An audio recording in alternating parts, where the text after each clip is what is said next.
make a few things clear before I start. My table was discriminated against. Just because I have the last name that starts with Z and U, I go last for everything.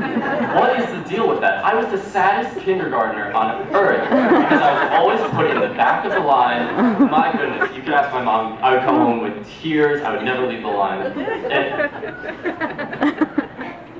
I know, we have to fix that. We have to fix it.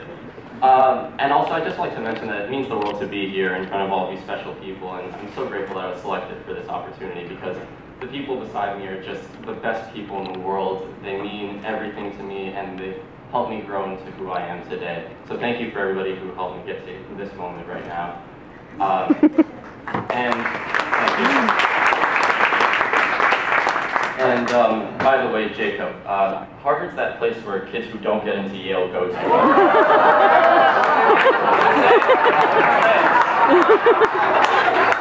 Maybe there is an advantage to going last. Okay.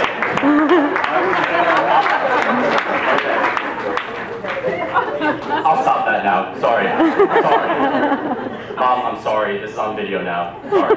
Okay. So, Miss Alder, starting off in Meadow Elementary School, clearly the best elementary school. You and I have shared great times together, and it was during 4th grade that I developed a love for history. I recall doing a project in which I had to write as if I were a colonial settler. And Miss Alder, you loved my project. You kept it for many, many years. In fact, on the way to a tennis match, she's my tennis coach, by the way, she gave it to me, and this is, I think, 8 years later. It was perfectly intact. I mean, I was running to my house, and I hung it up right on the fridge for everybody to see. My siblings came home, and they were jealous. Oh my God, what's that on the fridge? It was awesome. It was also during 4th grade that Miss Alder attempted to teach me how to write in script. For those of you who know me, and the many teachers and friends who know me here, my handwriting is absolutely illegible. In fact, throughout my career as a student, my handwriting has been my biggest flaw. Perhaps if I wrote more legibly, I'd be #1 in the class. Who knows? Who knows? Just saying. Nonetheless, I did learn how to write in some cursive thanks to Miss Alder.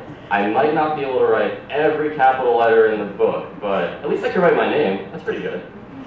Miss Alder was my tennis coach in middle school and high school, and she was a fantastic teacher. She allowed us to develop and to flourish, and she always let us have a good time on the courts. She's made tennis one of my favorite sports, and additionally, she's helped me develop into an all-conference and all-division worthy player. She rallied with me countless times, and she spent so much time outside of school just helping me with my game and my serve and everything. Miss Alder was also involved in one of the most memorable moments of my high school career. In a match against Long Beach, my match was actually the deciding one. In tennis, you need to have 4 matches to win, and at this point, I was the last remaining match playing. I played my opponent in what she called the longest match in Baldwin High School's history. To give you an idea of just how long this was, by the time we were finished, the sun had just finished setting. That's pretty long. After a long, difficult match, I actually defeated my opponent by some miracle, and Baldwin won.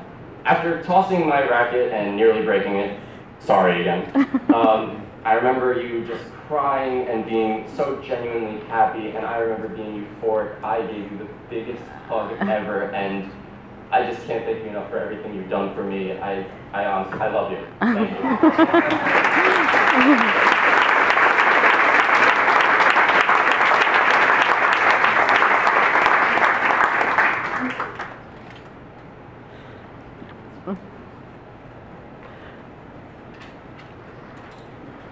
And then we went on to middle school. Ms. Baca teaches by making Spanish relatable to those of us who did not grow up with it in the house. Many of us remember, as we were discussing before with other kids, how awkward middle school was. However, Ms. Baca was able to manipulate these awkward times and weird situations and make them into very funny ones. She had a unique talent of getting through to kids who did not love Spanish. I found Spanish in 7th grade, the year before I had her, to be such a disaster that I wanted to give it up completely. I thought that I would always be speaking, reading, listening to, and writing in Spanish as a burden. Ms. Baca, however, gave me a love and a true passion for language that transcended the boundary of just Spanish. It grew into English as well. Ms. Baca explained to us how conjugating verbs worked. She taught us the grammatical implications of using certain words. But most importantly, she made it fun. I can directly attribute my fascination and for language and grammar to you, Ms. Baca. By learning more about your students and their interests, you allowed us to express ourselves by talking in Spanish about the things that we like to do. Few teachers, in my experience, have given their kids an opportunity to do this. I recall making a Jeremy Lin PowerPoint. Do you remember that guy, Jeremy Lin? He went to that awful school that Jacob's going to. He was also the New York Knicks point guard, so that's cool. So I made a Jeremy Lin PowerPoint for your class, and I was describing all of his outfits in front of the class. This was when Insanity was still popular, and even though my presentation had many flaws, in fact, it was horrible, you helped me correct my a few mistakes, and you helped me to learn you learned about another thing that I enjoyed. Gracias por su dedicación a sus estudiantes. Usted es único y estoy agradecido por toda su guía y ayuda.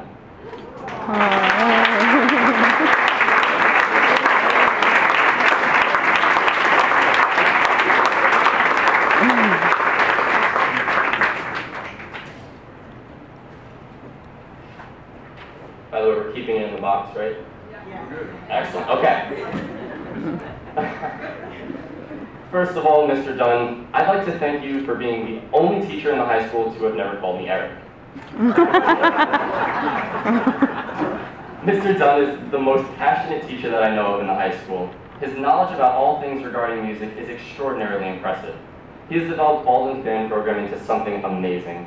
He contacts big-time composers and asks them to write music for our band to play. He tries to get money for new instruments and mallets, and he, above all, does everything in the best interest of his students. As a freshman going into high school, I did not expect to be friends with so many upperclassmen. In band, Mr. Dunn would compliment me for doing the tiny things right, or even getting like trivia questions right. And as a result of that, many upperclassmen wanted to get to know more about me. I became friends with a great deal of them, and as a result of that, my transition from middle school into high school went very, very smoothly. I thank you for that, Mr. Dunn. Furthermore, Mr. Dunn augmented my love for music. He teaches music in such a way that a freshman could understand it. However, it's described in a way that a senior would still learn something meaningful from it. For example, while talking about practicing, the dreaded practicing, Mr. Dunn related to us in a way that stuck with me. By the way, when I quote him, he was using our slang. He said, quote, "The day that you realize that you are trash is the best day of your life. This is the day where you decide that you want to get better at your instrument, that you want to practice." So, if I wake up every day and I realize that I'm trash every day should be a pretty awesome day, right?